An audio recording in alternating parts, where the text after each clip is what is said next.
नमस्कार मित्रांनो, मी कार्तिकेय स्वागत करतो तुम्हा सर्वांचं आपल्या बोरचे प्रोडक्शन्स तर्फे द KBS शो वरती.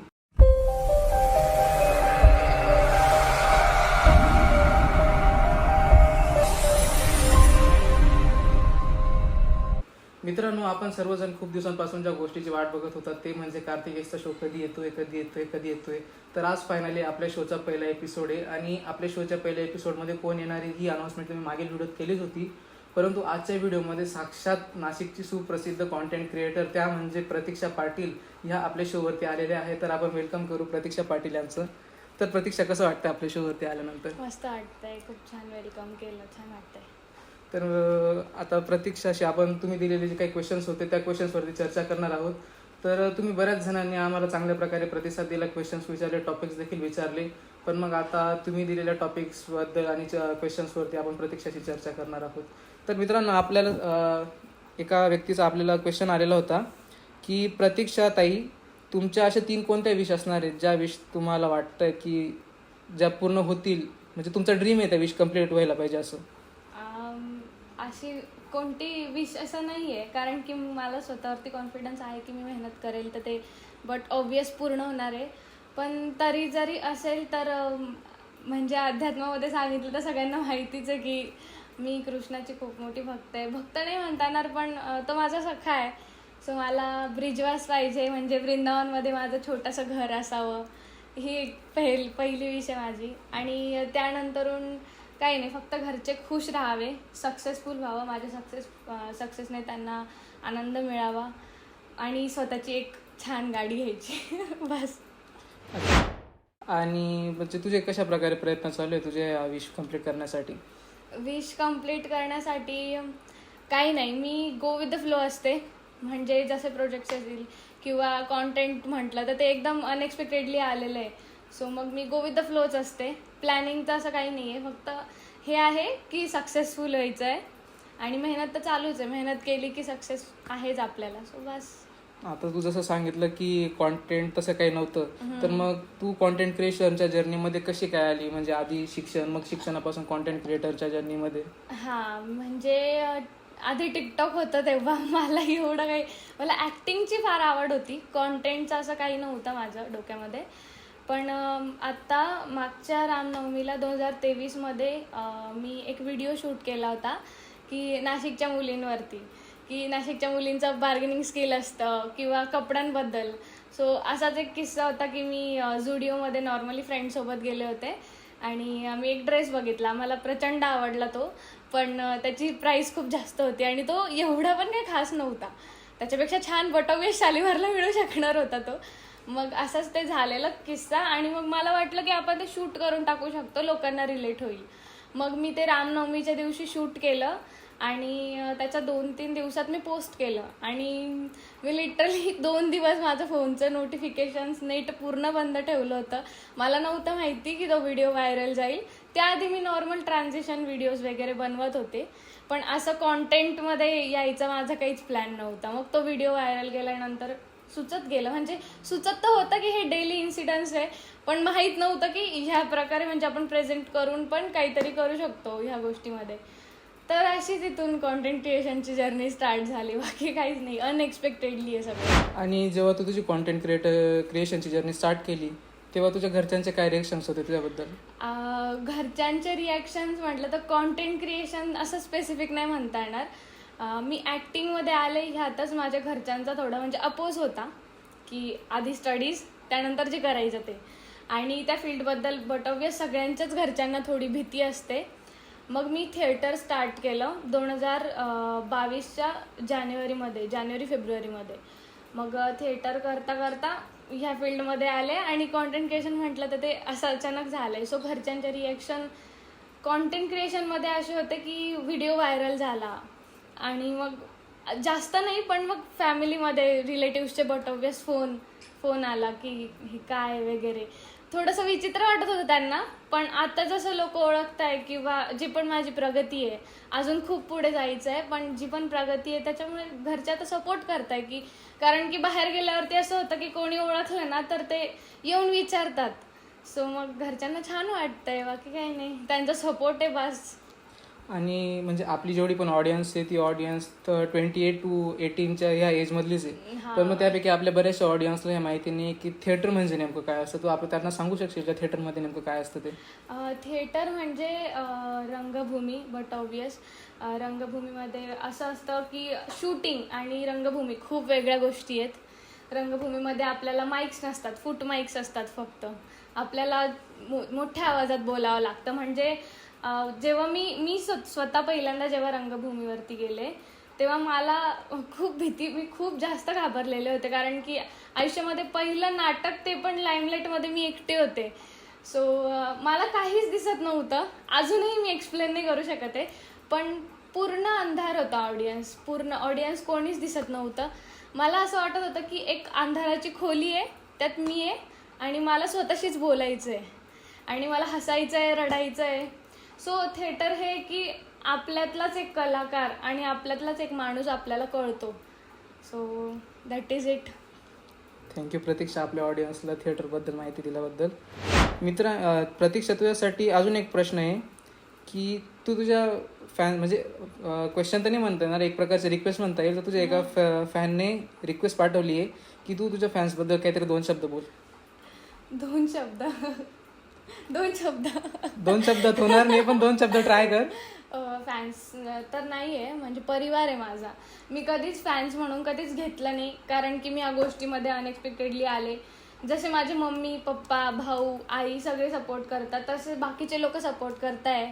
कोणी मुलगा येऊन समोरून बोलला तरी तो माझ्याशी ताई म्हणून बोलतो. ही एक स्पेशल गोष्ट आहे की आजपर्यंत एकही मुलगा असं वेगळ्या वेने माझ्याकडे आला नाही. कोणी आलं ना की रिस्पेक्टेडली ताई म्हणूनच येतं. सो मला ती गोष्ट एक खूप आवडते. तो माझा परिवारच आहे सगळा. आणि अजून एका तुझ्या फॅमिलीतल्याच एकाचा प्रश्न आहे की तुझ्या ज्या व्हिडिओज असतात ते व्हिडिओज नेमकं रेकॉर्ड कोण करतं? कारण की तुझ्या व्हिडिओजमध्ये जे पण म्हणजे असं सगळं लाईट वगैरे एकदम असं आउटडोअरसाठी पण ज्या व्हिडिओ होतात त्या पण एकदम क्वालिटी बनलेल्या असतात. तर मग नेमकं व्हिडिओ रेकॉर्ड कोण करतं? असं रेकॉर्डिंग, एडिटिंग? व्हिडिओ रेकॉर्डिंग असं स्पेसिफिक ठरलेलं नाही आहे माझं, कारण की चेंज होत राहतं. आपण फ्रेंड सर्कलमध्ये जातो, अचानक काही सुचलं तर ते पटकन चल रे बाबा मित्रा माझं शूट करून दे असं होतं. आणि आयफोन असल्यामुळे लाईट्स वगैरेचा ते तर चांगलंच येणार डे लाईटमध्ये. आणि एडिटिंग तर मी स्वतःच करते. असं नाही, मी एडिटर पण म्हणजे आहे, एडिटिंगला मी देऊ शकते. पण जेव्हा कॉन्टेंटची गोष्ट येते ना तेव्हा असं होतं की माझ्या डोक्यात जे कॉन्टेंट आहे, मला असं म्हणजे समजा असं होतं की एखादं गाणं सुचलंय, त्या गाण्यावरनं कॉन्टेंट सुचतं, तर ते समोरच्याला समजवतच वेळ होणार. त्याच्यामुळे मग मीच एडिट करते. जे कॉन्टेंट मला सुचलंय मीच एडिट करते. ते एकाने सांगितलंय की प्रतीक्षा, जर तुला एखाद्या फिल्ममध्ये काम करायला भेटला तर तू कशा प्रकारच्या फिल्ममध्ये कोणता रोल घ्यायला म्हणजे तुला आवडेल? फॉर एक्झाम्पल जसं की वेगवेगळ्या प्रकारच्या फिल्म्स असतात, फिल्मचे पण भरपूर टाईप्स असतात. मग त्या प्रकारे जर एखादी म्हणजे आता आजकालचे हिंदी बॉलिवूड ज्या मूवीज आहेत त्या मूवीज म्हटल्यावरती तुला तर माहिती आहे त्यांचे जे ॲक्ट्रेस असतात त्या कशा असतात. पण तुला पर्सनली कसं हे वाटेल की आपल्याला कसा रोल भेटावा या फिल्ममध्ये? रोल कोणताही असो, म्हणजे लीडच रोल पाहिजे असं काही नाही आहे. सेकंड लीड असेल तरी चालेल, किंवा असा एक रोल हवा की जो लोकांना काहीतरी मेसेज देईल, इन्स्पायर करेल. आणि एका ॲक्टरला फुटेज हवं असतं. सो फुटेज असलं पाहिजे त्या कॅरेक्टरला आणि काहीतरी मिनिंगफुल पाहिजे, म्हणजे लोकांच्या नजरेत आलं पाहिजे की लीड ॲक्टर तर चांगलंच काम करतात, पण एक जे पात्र असतं त्याच्या मागे तेही भरपूर मेहनत घेत असतं. सो असं काहीतरी कॅरेक्टर. आणि मायथॉलॉजीमध्ये जास्त आवडेल मला ॲक्टिंग करायला. धन्यवाद प्रतीक्षा, आता एकाने आपल्याला टॉपिक दिला आहे की कृष्णा. आता तू कृष्णाची एवढी मोठी भक्त म्हटल्यावरती तू कृष्णावरती तसंच बोलू शकते. तर मग एका टॉपिक पण आहे आणि क्वेश्चन पण आहे. तर मग तो क्वेश्चनच मी तुला सांगतो डायरेक्ट की कृष्णाबद्दल तू काहीतरी बोलशील, म्हणजे काय बोलशील? तुला असं काय वाटतं की कृष्णा माझ्यासाठी सर्व काही आहे आणि तू कृष्णाला कोणत्या व्ह्यूने बघते? जसं की कृष्णा एक रोल मॉडेल पण आहे, त्याच्यानंतर कृष्णा एक फायटर पण आहे, एक किंग पण आहे. पण मग तू तुझ्या पर्सनल लाईफमध्ये कृष्णाला कोणत्या व्ह्यूने बघते? कृष्णाला माझ्या लाईफमध्ये म्हणजे कृष्णच माझ्या लाईफमध्ये सगळं काही आहे माझ्यासाठी सांगायला गेलं तर. आणि कृष्ण माझ्या आयुष्यामध्ये एकदम अनएक्सपेक्टेडली आला आहे. म्हणजे लहानपणापासून असतं ना आपल्याला की गोकुळाष्टमी येते गोपाळकाला वगैरे, पण मेन कृष्णा हा माझ्या एकदम डाऊनफॉलच्या स्टेजला माझ्या आयुष्यामध्ये आला. म्हणजे मी एकदम असे डाऊनफॉलमध्ये होते 21मध्ये, कारण की माझे बाबा तेव्हा झाले. सो म्हणजे तेव्हा मी खूप जास्त सॅड फेजमध्ये होते. लाईक 6 महिने मी घराच्या बाहेर पण नव्हते गेले, कोणाचं तोंड पण नव्हतं बघितलं. सो त्या फेजमध्ये असंच नॉर्मली इंस्टाग्राम स्क्रोल करत होते, कारण कोणाशी बोलण्याची इच्छा पण होत नव्हतीच तेव्हा. तर इंस्टावरती असंच कृष्णाचे फोटोज दिसायला लागले. ते असतं नाही की इंस्टाग्राम आपल्याला खूप ओळखतं, हे तर आपल्याला माहिती, आपल्याला स्वतःपेक्षा इंस्टाग्राम जास्त ओळखतं. हां. तर कृष्णाचे फोटोज यायला लागले, छोटे छोटे व्हिडिओज यायला लागले. आणि त्यानंतर मी जसं थिएटरमध्ये काम करायला सुरुवात केली ना, तर मग माझ्या एका फ्रेंडने मला सांगितलं की इस्कॉनला जाऊयात आपण. मी म्हटलं इस्कॉन काय आहे, मला नव्हतं माहिती. ती बोलली की राधाकृष्णाचं मंदिर आहे. मग मी तेव्हा खूप खुश झाले, मी गेले. पहिल्यांदा मी कृष्णाला मूर्तीत म्हणजे मूर्ती बघितली कृष्णाची. असं मी एक होतं की कृष्णा एक इमॅजिनेशनमध्ये होता. तो तेव्हा कृष्ण माझ्या आयुष्यात आला. आणि कृष्णाचा माझ्या लाईफमध्ये खूप मोठा रोल आहे की तो माझा सखा पण आहे, तो वेळ आल्यावर मला म्हणजे मोटिवेट पण करतो, तो टीचर पण आहे, एका प्रकारे माझा लव्हर पण आहे. म्हणजे जसं मी प्रेम करते कृष्णावरती, एक माहीत नाही, ती प्रेमाची भावनाच कृष्ण आहे. प्रेम म्हणजेच कृष्ण आहे माझ्यासाठी. आणि बस काहीच नाही, कृष्ण माझ्यासाठी सगळं काही आहे. मी त्याला एक्सप्लेन नाही करू शकत, पण तो वेळेवरती त्याचे रोल्स बदलत असतात. जसं की तो मित्र म्हणून पण हेल्प करणार. आणि आजपर्यंत प्रत्येक गोष्टीमध्ये मी डिसिजन घ्यायला कधी लोकांकडे नाही गेले. मनात आलं ना तर की हे का असं होत आहे किंवा असं काय, तर तो दुसरा आवाज पण लगेच येतो की हे असं ह्यामुळे होत आहे, मग तुला हे करायचं आहे. तर मला वाटतं की माझ्या हातून तो कृष्णच एक आवाज आहे माझा, की तो बोलतो आणि माझ्याशी. That is it. कृष्ण माझ्यासाठी सगळं काही आहे. कृष्णा म्हणजे इन शॉर्ट तुझी लाईफच कृष्ण आहे. हा, माझी लाईफ स्टार्ट पण कृष्णावरून होते आणि एंड पण कृष्णावरतीच होते. सगळ्यांचीच कृष्णावरती होते. तो तर परमात्मा आहे. तो त्याच्याबद्दल सगळ्यांचीच लाईफ त्याच्यावरूनच स्टार्ट होते, त्याच्यावरच एंड होते. फक्त रिअलायझेशनची गरज आहे. ते तर आहेच.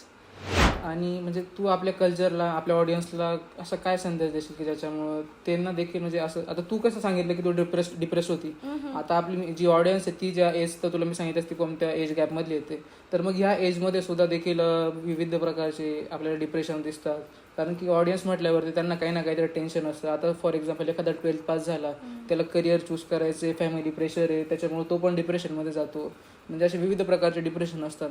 मग तू आपल्या ऑडियन्सला कृष्णाबद्दल असा काय संदेश देशील की जेणेकरून त्यांचं पण थोडंसं डिप्रेशन कमी होईल, त्यांना पण थोडं डिप्रेशनमधून बाहेर निघायला मदत मिळेल? मी एवढंच म्हणेल की कर्म करत राहा फक्त. कृष्ण जसं सांगतो की तुम्ही कर्म करा, त्याच्या फळाचा विचार करून कर्म नका करू की मी हे केल्यावर मला हे फळ मिळणार आहे. फक्त कर्म करत राहा. आणि आई वडील आपले देव आहेत, धर्तीवरचे देव आहेत आई वडील, त्यांचं बट ऑब्वियस ऐका. आणि जसं तू स्टडीजबद्दल बोलला की 12th नंतर मी स्वतः पण कन्फ्यूज होते, त्याच्यामुळे मी माझ्या एक्सपिरियन्सने पण सांगेल की स्वतःतला आवाज म्हणजे पहिले ऐका की ते काय म्हणतं, तुम्हाला कोणत्या गोष्टीत इंटरेस्ट आहे. जर तुम्ही ते ऐकून करणार ना तर पहिली गोष्ट डिप्रेशन येणारच नाही. आणि डिप्रेशन काहीच नाही आहे, ते फक्त आहे ना सोशल मीडियामुळे ना सारखं भरून दिलंय की मी डिप्रेस होतो, मला टेन्शन येतं. ते तसं काहीच नसतं. आपण जर आपल्या मम्मी पप्पांसोबत बोललो ना तर ते सगळं काही सॉल्व्ह होतं. त्याच्यामुळे डिप्रेशन असं काही नाही आहे. पण बाहेर यायचं मी म्हणेल की पहिले स्टेबल फ्रेममध्ये या, तुम्हाला खरंच काय वाटतंय ते करा.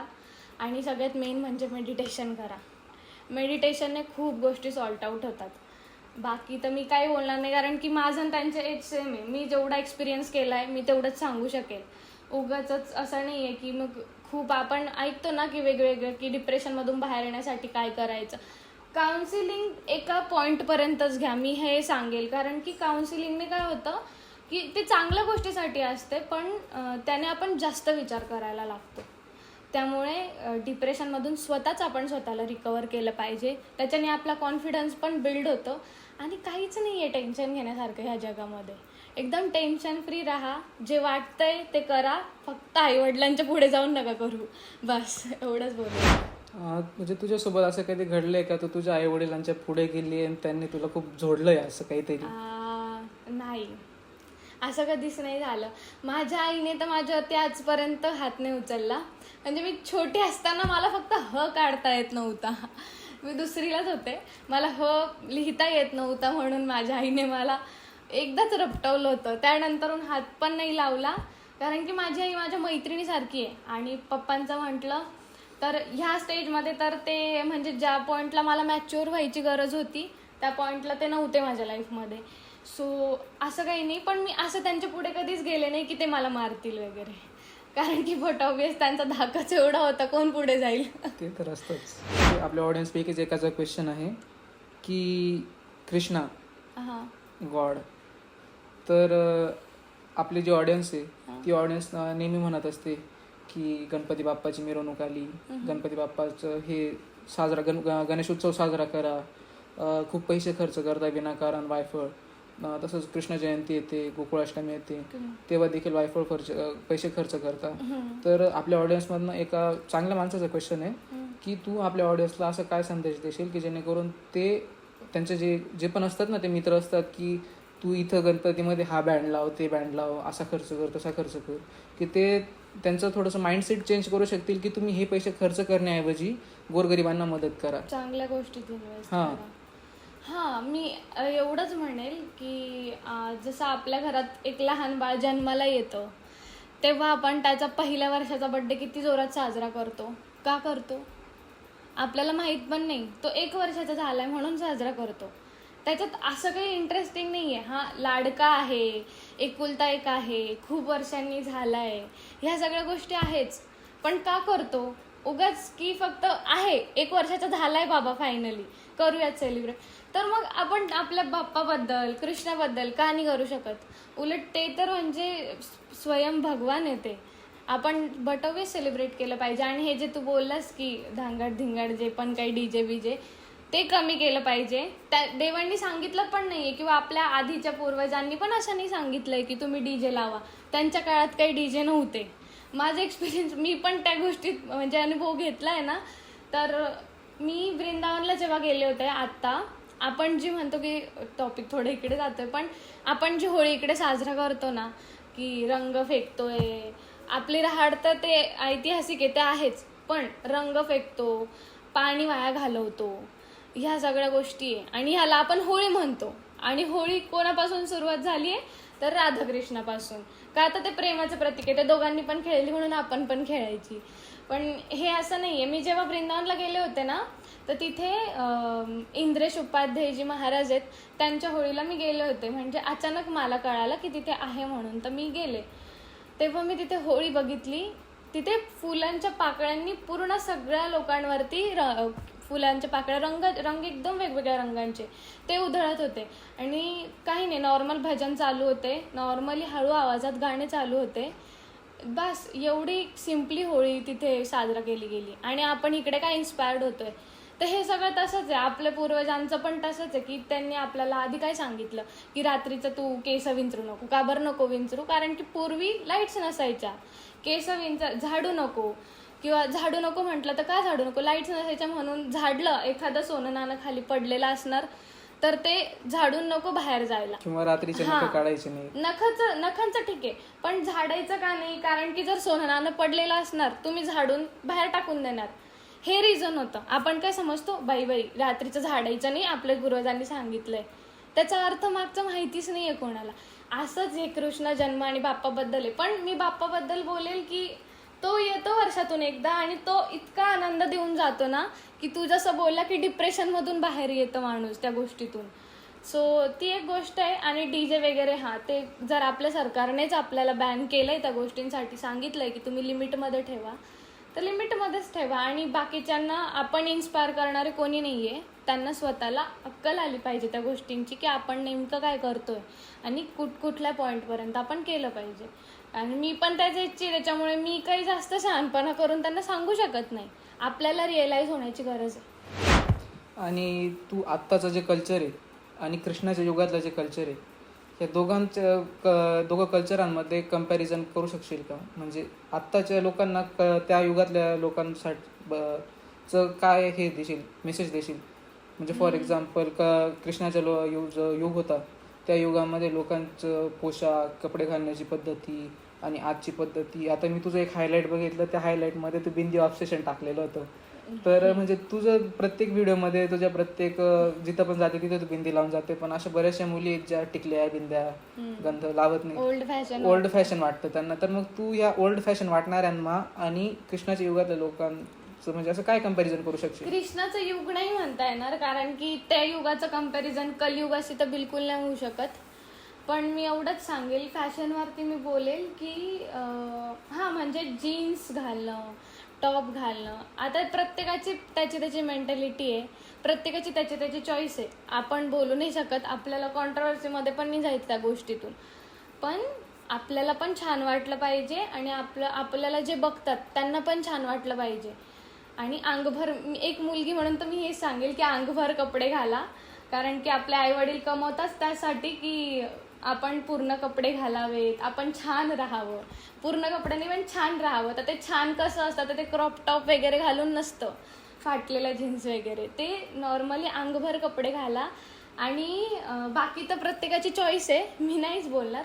पण मला पर्सनली तर अंगभर कपडे घालून आणि बिंदी लावून राहायला आवडतं. आणि बिंदी लावणं हे काही ओल्ड फॅशन नाही आहे बिलकुल. पण आता असं झालंय ना पण की लोक म्हणजे आता जसे इंस्टाग्रामवरती व्हिडिओज येतात की सादगीवाले कुर्ती घातले, बनारसला गेले, किंवा ते वेणी घातलं आणि ते देसीवाला वाईब पूर्ण की देसी गर्ल वगैरे.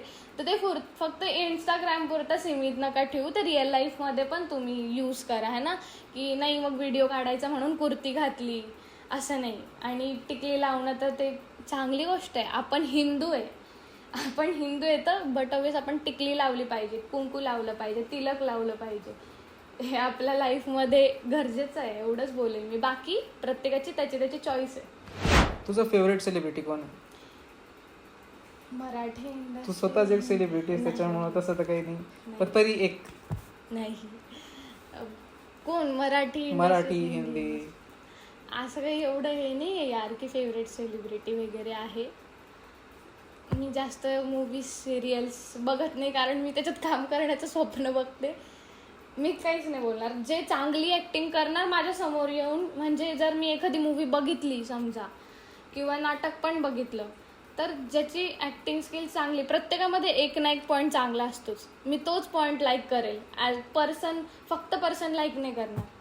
So that is it. असं स्पेसिफिक असं आवडतं असं कोणी नाही आहे. आणि बरेचसे लोक असं म्हणतात की नाशिकला गेल्यावरती पोरं बिघडतात, खेड्यापाड्यावरून जे पोरं नाशिकला जातात तर ते पोरं बिघडायचं रेट जास्त असतो असं पालक म्हणतात, पॅरेंट्स म्हणतात. तर तू त्या पॅरेंट्सला काय मेसेज देशील, कारण तू स्वतः नाशिकमध्ये राहतेस, की खरंच सगळे पोरं असे बिघडतात का, आणि बिघड पण असतील तर त्यामागं कारण काय, म्हणजे जे कारण पालकांच्या लक्षात येईल आणि ते मुलांच्या लाईफमधून ते कारण काढण्याचा प्रयत्न करतील. नाही, नाशिकला येतात तुम्ही कशासाठी आहे, तो पहिला पॉईंट आहे. मोस्ट ऑफ द पीपल शिक्षणासाठी येणार तर शिक्षण करा आपण. बट ऑब्वियस संगतीमुळे फरक पडतो. प्रत्येकाची त्याची चॉईस आहे, त्याची संगत जशी असणार तसं तो पुढे जाणार. आणि बिघडायचं असं ते आपल्यावर डिपेंड करतं. पहिली गोष्ट की आपण कोणत्या लाईनमध्ये गेलं पाहिजे, आपले लिमिट्स काय. आणि सगळ्यात मेन म्हणजे हे रिअलायझेशन पाहिजे की आपल्या आईवडिलांनी एवढे पैसे खर्च करून शहरात आपल्याला कोणत्या गोष्टीसाठी पाठवलं आहे, शिकण्यासाठी पाठवलं आहे की वाया जाण्यासाठी पाठवलं आहे. बाकी वागतात तसे वागणारच आहेत लोक. काय तुझा फेवरेट फेस्टिवल कोणता आहे? सगळ्यात फेवरेट फेस्टिवल बाप्पा. जेव्हा बाप्पा येतो तेव्हा ते 10 दिवस माझ्यासाठी खूप वेगळे असतात. बस. तू कृष्णांची पण बघते आणि तुझा फेवरेट फेस्टिवल गणेशोत्सव आहे. हो. मग तू दोघांमध्येच एकाला चूज करायची वेळ आली तर तू कोणाला करशील? हा प्रश्न मला खरंच सांगते मी, म्हणजे फॉर एक्झाम्पल तुला मम्मी जास्त आवडतात की पप्पा जास्त आवडतात? येताच माझ्या डोक्यात आला होता की बापरे, आणि हा प्रश्न नको विचारायला. पण बघ, म्हणजे आपल्याला एवढे 33 कोटी देव दिलेले आहेत, प्रत्येकावरच प्रेम केलं पाहिजे, एकाला चूज नाही करू शकत आपण. आणि बाप्पा हा आपल्याला लहानपणापासून, जेव्हापासून जन्म झालाय ना, आपल्याला माहीत पण नसतं, पण त्याला सोंड आहे, तो छोटूसा आहे गोलमोलू, त्याच्यामुळे आपल्याला मोदक खायला आवडतात, तेव्हापासून माहीत असतो. आणि कृष्ण एक काइंड ऑफ म्हणजे फॅमिलीतून कळतंच, पण एक मॅच्युरिटी जेव्हा येते ना एक पॉईंटला येऊन, तेव्हा कृष्ण जास्त कळतो. सो दोघांमध्ये बिलकुल कम्पॅरिझन नाही होऊ शकत. दोघं त्यांच्या जागेवरती एकदम बरोबर आहेत, असं काही नाही. आणि म्हणजे जेव्हा तू कॉन्टेंट क्रिएशन चालू केलं तेव्हाची तुझी लाईफ, त्याच्यानंतरची आणि कॉन्टेंट क्रिएशन चालू करण्याच्या आधीची लाईफ, मग तुला दोघांमध्ये काही डिफरन्स वाटतो का? ॲज सच एवढा नाही. मला माझ्याबद्दल नाही, म्हणजे माझ्याबद्दल आहेच, पण एवढं काहीच नाही वाटत. कारण की कॉन्टेंट क्रिएशनच्या आधी पण मी तशीच होते, जशी शांत किंवा म्हणजे बाहेर जास्त नाही बोलायचे मी. फ्रेंड्स असो, कोणी पण असो, प्रोफेशनल लाईफमध्ये जसं मी थिएटर करत होते ना, की तेवढं तेवढं काम आहे तर कामाशीच बोलणार. आणि कॉन्टेंट क्रिएशनमध्ये आल्यावरती असं झालं की नवीन नवीन लोकांची ओळख झाली. आणि जर आपलं कोणी कौतुक करतंय तर बॅकबिचिंग पण करणारच. ही गोष्ट माझ्या आयुष्यात आली बरं का. पण तेव्हा मी काही एवढं लक्ष नाही दिलं, म्हणजे आत्ताही नाही देत मी. मला एवढा फरकही नाही पडत, ज्याला बोलायचं तो बोलतो. पण एवढा काही फरक नाही पडला आहे माझ्या आयुष्यामध्ये कॉन्टेंट क्रिएशनमध्ये आलं. फक्त हां, एक गोष्ट ही झाली आहे की मला माझ्यातलं टॅलेंट कळालं आहे, की माझ्यात हे पण टॅलेंट आहे की मी काहीतरी क्रिएट करू शकते आणि माझ्यामुळे लोक हसू शकतात. तुला असं शिक्षण जेव्हा चालू होतं तुझं, का आत्ता पण चालू आहे? चालू आहे आता पण. हां, म्हणजे जेव्हा तर तुला असं शिक्षणामध्ये नेमकं काय आवडायचं? मला शिक्षणामध्ये म्हणजे मी जेव्हा 10th होते ना, तेव्हाच माझं ठरलं होतं की मला ॲक्टिंगमध्ये जायचं आहे बरं का. जेव्हा मी थिएटर केलं ना, मग माझी 12th झाली होती, मी त्यानंतरच थिएटरमध्ये आले. सो तेव्हा केलं थोडंफार नाटकांमध्ये काम केल्यानंतर मला वाटलं इंडस्ट्रीमध्ये मी केलं. एका सिरियलमध्ये काम केल्यानंतर ते प्रत्येकाचा पॉईंट ऑफ व्ह्यू असतो की त्याला एक्सपिरियन्स कसे येतात. मला याचं एवढं काही चांगला एक्सपिरियन्स नाही आला. सो माझं ते हे बाजूलाच राहिलं. पण असं शिक्षणामध्ये म्हणशील तर मला आर्ट्स साईडलाच जायचं होतं. मग मला काही असो, मी आर्ट्स साईडलाच जाणार. पण मी सायन्स केलं 12th. मग त्यानंतरून मी परत आता सायन्समध्येच करते पुढे. मग तू जेव्हा कॉन्टेंट क्रिएशन चालू केलं तेव्हा तुला सर्वात जास्त सपोर्ट कोणी केला? माझ्या फ्रेंड्सने प्रचंड सपोर्ट केला मला. सर्वात जास्त सपोर्ट कोणत्या फ्रेंडने केला? नाव देखील करू शकशील? सगळ्यात जास्त सपोर्ट एक फ्रेंड नव्हता माझा खरं तर. कारण की मी जी पहिली व्हिडिओ शूट केली ना नाशिकच्या पोरी, तर त्याच्यामध्ये सपना माझी फ्रेंड होती. मी तिला भावा म्हणते कारण की आमचं बॉन्डिंगच तसं आहे. म्हणजे तुमचं मित्रांचं कसं असतं ब्रो, अरे ब्रो, आमचं तसं होतं की भावा. सो ती आहे, ती खूप सपोर्टमध्ये होती ती. आणि आहेत बाकीचे फ्रेंड्स पण, अवी आहे, देवेश, भरपूर लोक आहे. आणि आता तर इतके लोक भेटले मला सपोर्ट करायला की आता कोणी काही बोललं, पाय खेचायचं तरी ट्राय केलं तरी तेच लोक त्यांना ढकलून देणार. मला गरजच नाही आहे कसली. तर प्रतीक्षा, कसं वाटलं आमच्या शोवरती येऊन तुला? मला खूप छान वाटलं, गप्पा मारून भारी वाटलं. असं पॉडकास्ट असं शो आहे असं काहीच नाही वाटलं. जस्ट नॉर्मली गप्पा मारतोय आपण जसं मित्रांसोबत मारतोय तसंच वाटलं, बाकी काही नाही. छान होता एक्सपिरियन्स. आणि म्हणजे तरी पण जाता जाता शेवटी आपल्या ऑडियन्सला काही असा मेसेज आहे का तुझ्या मनात जो तुला वाटतं त्यांना द्यावा असं? हां, म्हणजे तू डिप्रेशनवरती बोललास ना, तर सगळ्या गोष्टी आयुष्यात असा एक पर्सन तरी ठेवा, स्पेशली आपल्या आईवडिलांपैकीच कोणीतरी ठेवा किंवा भाऊ बहीण तरी ठेवा की तुम्ही त्यांना सगळं काही शेअर करू शकाल, जेणेकरून तुम्हाला ओव्हरथिंक करून त्याच्यावरती डिप्रेशनमध्ये जायची वेळ येणार नाही. बाकी हसत राहा आणि चांगला विचार करा, म्हणजे आयुष्यात चांगलं होईल. थँक्यू. असंच मग हसता हसता आमच्या चॅनलला सबस्क्राईब करून घ्या, व्हिडिओला लाईक करून घ्या. काही मायनर मिस्टेक झाले असतील, आम्ही देवांवरती बोललो, काही देवांमध्ये बोलतानाच आमच्याकडनं काही चुकी झाली असेल तर त्यासाठी आम्ही दोघं सॉरी म्हणतो. पण तरी देखील जर व्हिडिओ आवडले असेल तर व्हिडिओला लाईक करा, चॅनलला सबस्क्राईब करा.